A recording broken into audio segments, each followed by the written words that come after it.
আপনারা তো অনেক ধরনের স্ন্যাক্স খেয়েছেন। একবার এই স্ন্যাক্সটি বানিয়ে দেখুন, খেতে দারুণ লাগবে। যত রকমের আলুর পরোটা খেয়েছেন সব ভুলে যাবেন। হ্যালো ফ্রেন্ডস, মিঠু কিচেন ব্লগসে আপনাদের স্বাগত। আজকে আমি আলু দিয়ে নতুন ধরনের একটা স্ন্যাক্স বানিয়ে দেখাবো। তার জন্য আমি একটা কড়াই নিয়েছি, কড়াইটা গরম হয়ে গেছে, দিয়ে দিয়েছি সরষে তেল। তেলটা গরম হয়ে গেছে, দিয়ে দিয়েছি জিরে ফোড়ন, দিয়েছি টমেটো কুচি, পেঁয়াজ কুচি, কাঁচা লঙ্কা কুচি। একটু ভেজে নিচ্ছি।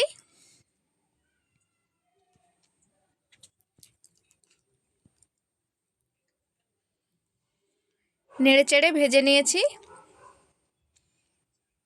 দিয়ে দিচ্ছি আদা রসুন গ্রেট করে, ভালো করে ভেজে নিচ্ছি।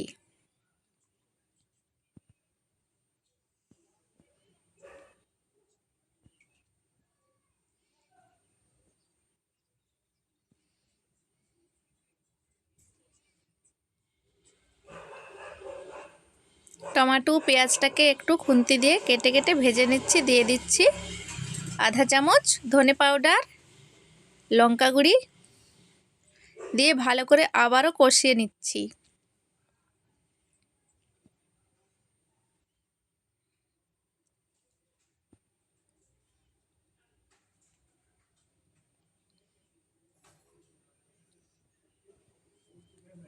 দিয়ে দিচ্ছি হলুদ গুঁড়ো, ভালো করে একটু কষিয়ে নিতে হবে। এইবার আমি 3-4টা সেদ্ধ আলু ছাল ছাড়িয়ে হাত দিয়ে চটকে দিয়ে দিচ্ছি।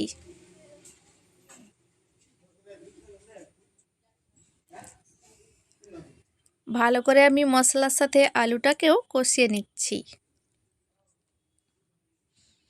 চাইলে কিন্তু আলুটা গ্রেট করেও দিতে পারেন। খুন্তি দিয়ে একটু আলুটাকে ভেঙে ভেঙে নিয়ে ভালো করে মশলার সাথে নেড়েচেড়ে কষিয়ে নিচ্ছি।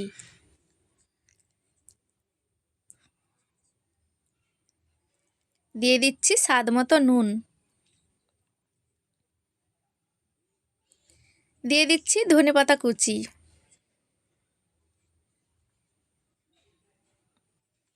প্রথমে বলে রাখি, ভিডিওটি দেখে যদি ভালো লেগে থাকে লাইক কমেন্ট শেয়ার করে চ্যানেলটিকে সাবস্ক্রাইব করার অনুরোধ রইল।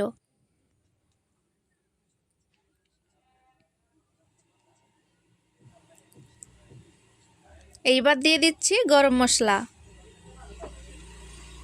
ভালো করে নেড়ে চেড়ে নিতে হবে।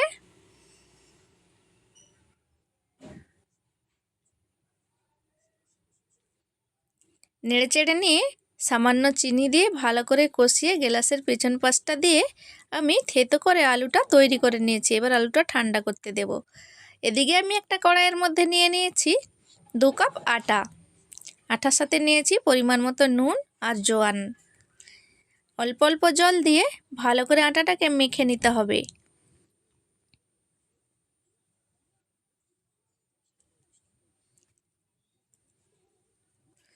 এই রেসিপিটা আপনারা ময়দা দিয়েও তৈরি করতে পারেন।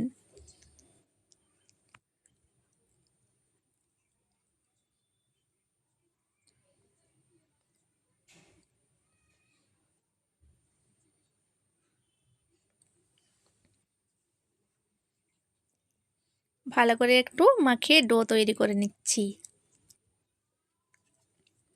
এই রেসিপিটা একবার বানিয়ে দেখবেন, খেতে কিন্তু দারুণ লাগবে। যত রকমের আলুর পরোটা খেয়েছেন বা স্ন্যাক্স খেয়েছেন আলু দিয়ে, সব ভুলে যাবেন, এতটা স্বাদ লাগবে। বাচ্চাদের টিফিনেও দিতে পারেন। আমি মাখিয়ে একটা ডো তৈরি করে নিচ্ছি।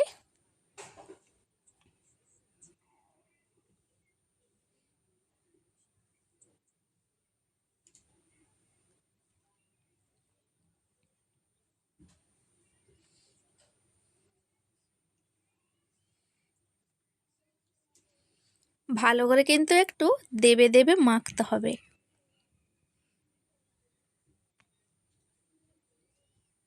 এইবার আমি লেচি কেটে নিচ্ছি, একটু বড় বড় করে কেটে নিচ্ছি। আলুটা এদিকে ঠান্ডা হয়ে গেছে।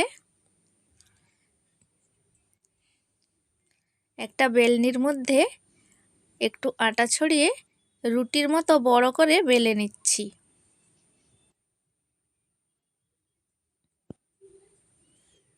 এই রুটিটা বেশি পাতলা নাও করলে চলবে, যেরকম রুটি বানায় তার থেকে একটু পাতলা করেছিলাম আমি।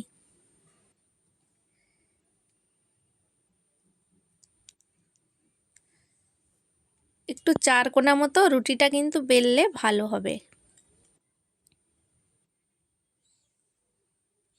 এইবার আমি আলুর পুরটাকে পুরো রুটিটার মধ্যে ছড়িয়ে দিয়ে দিচ্ছি।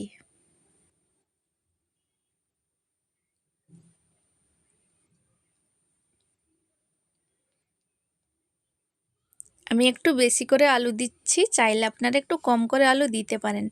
বেশি করে আলুটা দিলে খেতে কিন্তু হেভি লাগে।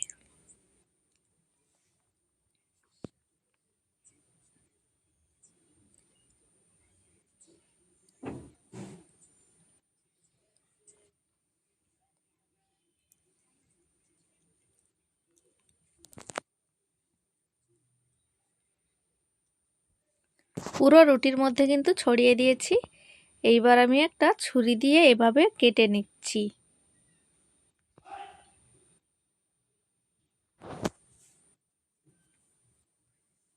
রুটিটাকে আমি 4 ভাগে ভাগ করে নিয়েছি।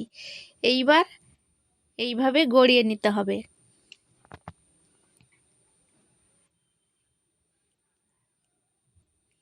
সবগুলো এইভাবে গড়িয়ে নিয়ে তারপরে আপনাদের দেখাচ্ছি।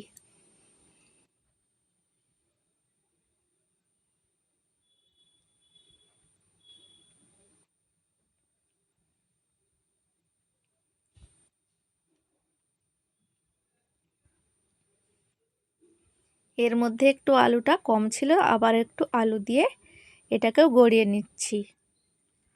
বন্ধুরা, খুবই সহজ একটা রেসিপি, দেখলেই তৈরি করতে পেরে যাবেন। বানানো খুবই সহজ।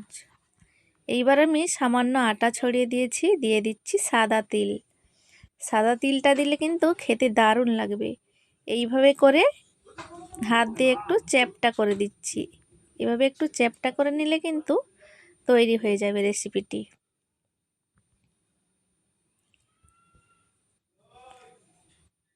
এদিকে কিন্তু আমার একটা তৈরি হয়ে গেছে, দেখুন। চাইলে হাত দিয়ে কিন্তু এভাবে তৈরি করে নিতে পারবেন।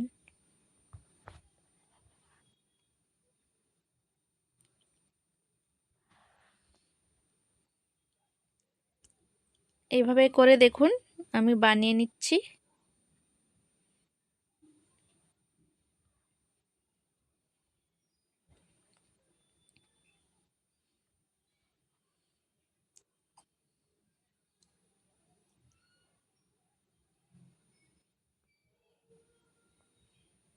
আবার একটা রুটি তৈরি করে নিয়েছি।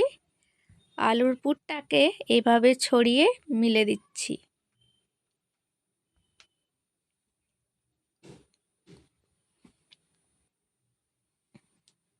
আবারও এভাবে লম্বা করে কেটে নিচ্ছি।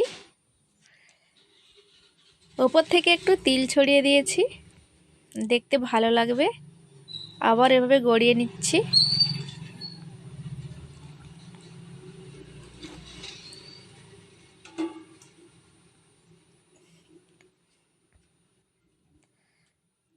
সবগুলো দেখুন এইভাবে করে তৈরি করে নিয়েছি। কতটা দারুণ লাগছে আর কত সহজ।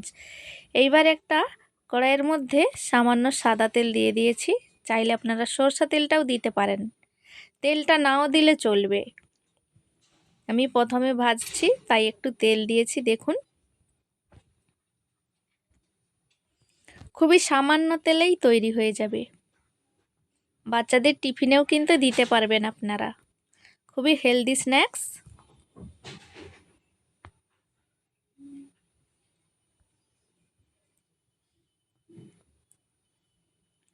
এক পাশ লাল হয়ে গেলে এভাবে উল্টে পাল্টে কিন্তু ভেজে নিতে হবে।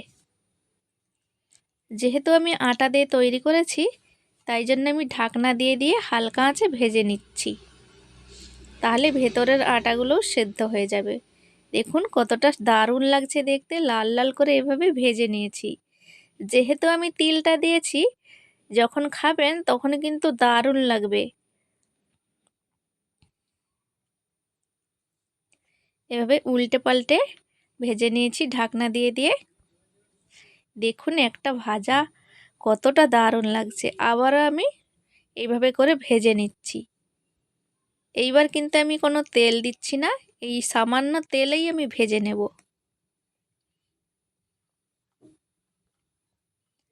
ঢাকা দিয়ে দিয়ে এইভাবে ভেজে নিয়েছি। দেখুন কেটে দেখাচ্ছি। ফ্রেন্ডস, রেসিপিটি ভালো লাগলে শেয়ার করে দেবেন।